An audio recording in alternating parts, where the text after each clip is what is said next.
Dilansir dari CNN Indonesia, survei menyatakan Ma'ruf Amin cuma sumbang 0,2% suara ke Jokowi.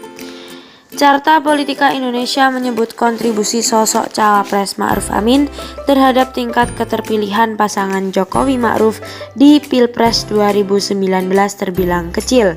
Direktur Eksekutif Carta Politika Yunarto Wijaya mengatakan berdasarkan survei lembaganya hanya 0,2% responden yang memilih pasangan calon nomor urut 1 itu karena suka terhadap figur Ma'ruf Amin.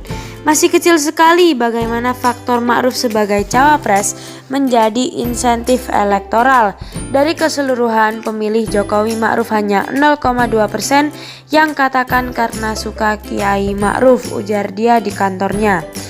Penyebabnya, kata Yunarto, ialah karena posisi Ma'ruf yang juga ketua MUI itu sebagai penjaga Jokowi dari terpaan isu anti-Islam dan bukan sebagai pendongkrak suara.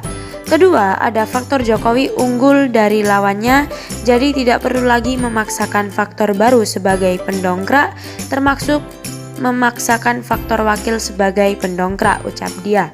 Di pihak lain, lanjut Yunarto, dampak elektoral Sandi sebagai calon wakil presiden pendamping Prabowo masih lebih tinggi ketimbang Ma'ruf terhadap Jokowi. Sebanyak 2,5% mengaku memilih pasangan calon nomor urut 2 karena suka terhadap figur Sandiaga. Angkanya masih sedikit lebih besar dibandingkan dengan Kiai Ma'ruf ketika kita uji dalam insentif elektoral, ujar dia.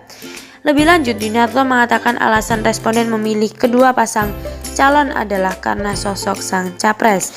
Alasan yang paling banyak disebutkan pemilih Jokowi Ma'ruf adalah karena kinerja Jokowi selama menjadi presiden dinilai bagus dan berpengalaman.